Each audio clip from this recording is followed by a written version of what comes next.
Olá, tá começando mais um Monte Bravo Cast, o podcast da Monte Bravo Corretora. Eu sou Malena Oliveira, hoje é 3 de fevereiro de 2025 e a gente fala do que está acontecendo nos mercados depois do tarifaço nos Estados Unidos e do cenário brasileiro que ainda continua complexo. A nossa conversa hoje é com o Luciano Costa, o nosso economista-chefe, e com o Bruno Benassi, o nosso analista de ativos. Começando com o Luciano, a gente fala dos principais destaques no noticiário econômico nesta semana. Essa semana vai ser uma semana importante para os mercados, principalmente pelo anúncio no final de semana do presidente Trump a respeito das tarifas. Então ele sinalizou que tarifas sobre o México e o Canadá poderiam entrar em vigor já ao longo dessa semana. Os 25% que ele prometeu de tarifas, teoricamente, elas estariam sendo implementadas a partir de terça-feira. No meio tempo, entre o anúncio do sábado e o dia de hoje, houve alguns sinais um pouco menos ruins dessa parte, que foi um acordo com a presidente do México para atrasar as tarifas em pelo menos um mês. Então, acho que volta aquela discussão que a gente tem feito de que as tarifas elas têm mais um caráter de negociação do que necessariamente uma guerra comercial aberta. Então, mais uma vez, parece que esse vai ser o viés, sobre o uso das tarifas e a reação nesse dia de hoje, especificamente, está sendo relativamente positiva com essa abertura de diálogo entre o México e os Estados Unidos. Com relação ao Canadá, ainda não tem nenhum sinal sobre alguma negociação, mas provavelmente, como aconteceu com o México, o presidente Trump deve chegar a algum tipo de acordo, alguma negociação também com o Canadá e, portanto, as tarifas ficam adiadas aí no curto prazo. Vamos ver os próximos passos. Tirando a questão das tarifas, acho que os dados mais importantes da semana vão ser os dados de emprego dos Estados Unidos na sexta-feira, o relatório de emprego payroll. A expectativa é que a economia tenha gerado menos vagas, então ela veio de um ritmo de mais de 250 mil vagas em dezembro e agora viria para 165 mil vagas. Ao mesmo tempo, o desemprego ficaria estável e os salários teriam uma taxa de crescimento um pouco menor. Ao invés de crescer 3,9 como foi em dezembro, eles cresceriam 3,8 agora em janeiro. Então seria um relatório de mercado de trabalho relativamente favorável para a questão do Fed em relação ao corte de juros. No Brasil, a principal notícia vai ser provavelmente a ata do Copom amanhã. A nossa expectativa depois do statement, que a gente considerou um pouco menos duro, é que o Copom ele amplie um pouco a discussão e explique melhor a visão deles em relação aos riscos que ele colocou agora no balanço de riscos da inflação. Quais são esses riscos que ele incluiu? A questão de uma desaceleração global mais intensa, diminuir a inflação dos emergentes. Por outro lado, também a desaceleração da economia doméstica também levar a uma inflação um pouco menor aqui dentro do Brasil. Então, acho que esses são os dois temas principais que a gente vai ter que acompanhar na discussão da ata para entender melhor qual é a percepção do Banco Central em relação ao tamanho do ciclo e o ritmo nas próximas reuniões. E, além disso, já falando um pouco também dessa questão de atividade no curto prazo, a gente vai ter a divulgação da produção industrial do Brasil do mês de dezembro.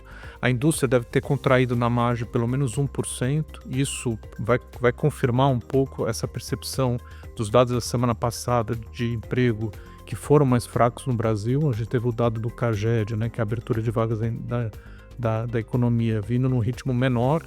Na margem, a gente teve uma desaceleração grande do ritmo de abertura de vagas em termos de sazonalizados, ou seja, a gente tira o efeito sazonal. Quando a gente faz essa correção, a média de geração de vagas estava em torno de 100 mil, ela cai para 30 mil agora em dezembro. Então, foi acima do padrão normal, a desaceleração, principalmente com o comércio e serviços desacelerando. Então, o dado da produção industrial nessa semana fica importante para confirmar ou não esses sinais de acomodação da atividade.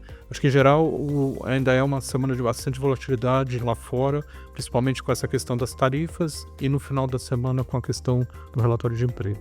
Agora, passando para o Bruno Benassi, a gente fala um pouco sobre o que está acontecendo na renda variável, na Bolsa Brasileira e quais são as nossas perspectivas para a temporada de resultados que vai começar já já, não é, Benassi? Vamos lá. A gente terminou no final de semana passada, né, no último dia, o mês de janeiro, que foi um mês bastante positivo para os ativos de renda variável no Brasil, com o Ibovespa subindo quase 5% em reais e quase 10%, mais de 10% em dólares. Foi um movimento que a gente imagina que misture um pouco de correção, porque os preços realmente estavam bastante deprimidos, com alguma melhora no cenário internacional, como o Luciano comentou sobre o Trump. Primeiro começou um governo, ou os primeiros dias do governo foram dias bem pragmáticos, aí até o final de semana que teve a questão sobre tarifas, que no dia de hoje que a gente está gravando, algumas evoluções parece que aconteceram, mas acho que a soma do internacional um pouco mais calmo ou tranquilo, com um doméstico não tumultuado, porque o Congresso estava de férias, com preços bastante deprimidos, acho que ajudam a explicar um pouco essa performance do índice Bovespa, seja no nominal como no relativo, tá? É a melhor performance de bolsa no ano, tá?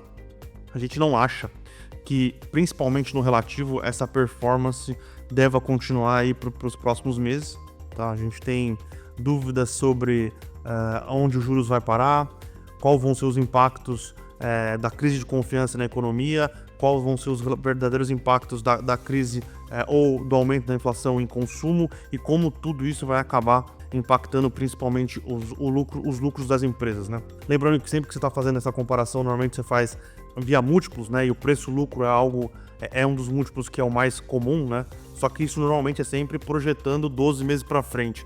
A gente tem muitas dúvidas sobre se o preço-lucro hoje projetado para daqui 12 meses é tão descontado como parece, porque a gente tem dúvidas sobre como essas questões, tarifas, juros, incertezas vão impactar o lucro das companhias, tá? Então, sim, a bolsa negocia em múltiplos que parecem não, né? São descontados quando você faz a média histórica, porém a gente acha que eles podem não ser tão descontados quando você levar em consideração todas as dúvidas que a gente tem para o crescimento das companhias, tá? Então, a gente acha difícil, principalmente no relativo, que a bolsa brasileira continue tendo uma performance tão positiva quanto foi a performance desse primeiro mês do ano, tá? Dito isto, essa semana começa a temporada de resultados, tá? Começa o grosso da divulgação da temporada de resultados. Os bancos são os primeiros a divulgar e, sendo bem sincero, a gente não vê essa temporada de resultados como sendo um gatilho positivo para mais uma perna de valorização, tá? Lembrando que do final de novembro, começo de dezembro para cá, a ruptura no cenário macro foi tão relevante que os números que as empresas vão divulgar aí são os números do final do ano, né? Dos 3 últimos meses de 2024, devem trazer poucas novidades ou devem ser olhados como algo que aconteceu muito tempo atrás, né? Como o cenário ele mudou de maneira relevante aí, principalmente nos últimos 45 dias, tá? Os números no geral, né, devem vir bastante positivos, os bancos devem continuar apresentando crescimento de lucro, as empresas de utilidades públicas, né, que são energia, saneamento, devem apresentar bons números, a parte de proteínas também continuar apresentando bons números, porém a gente não vê esta temporada de resultados como sendo algo funcionando como um gatilho positivo, tá? Acho que obviamente todo mundo e a gente vai estar atento aos números divulgados, mas acho que o que vai ser mais importante vai ser os calls de resultado, né? As conferências das empresas com os analistas, com as companhias dando as perspectivas para o ano de 2025, né? Até para ajudar a gente a ter mais clareza sobre como as companhias estão vendo crescimento de lucro, crescimento de despesas e os impactos desses 2 meses aí, colocando dezembro e janeiro, que foram de um cenário macro mais complexo, impactando ou os consumidores das empresas ou investimento e como as empresas vão enxergar um ano que vai ser desafiador de 2025. Perfeito, Benassi. E agora eu volto com o Luciano Costa com uma pergunta sobre estratégia. Luciano, como é que a gente está enxergando a nossa visão? Qual é a nossa visão geral sobre os principais pontos relacionados à estratégia de investimento e quais são os ativos que se beneficiam desse cenário mais complexo que a gente comentou aqui no início desse episódio?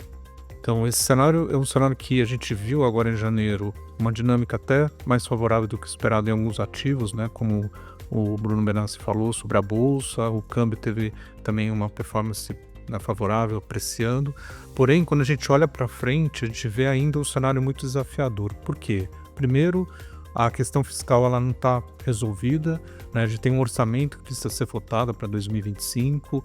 Provavelmente o governo ele vai ter que fazer uma grande negociação, porque várias despesas elas precisam, né, caber dentro desse orçamento, então ele vai ter que achar espaço para poder incluir algumas dessas despesas. Também tem as mudanças que ele fez no ano passado das medidas fiscais, então a parte fiscal continua em aberto. Além disso, o governo provavelmente vai seguir na agenda de enviar ao Congresso a questão da isenção do IR, né, até R$5.000.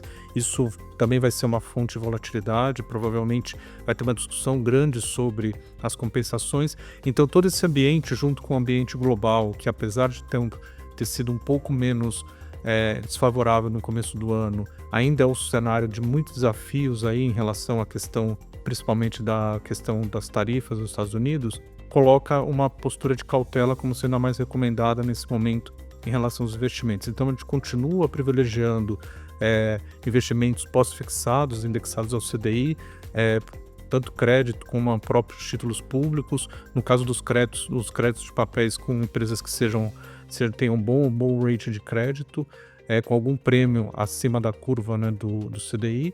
E também a questão do investimento no exterior. Acho que esse cenário ele cada vez mais nos leva a entender que uma diversificação não só entre as classes de ativos domésticas, mas também geográfica, ou seja, ter exposição em outra moeda é muito importante diante desse cenário.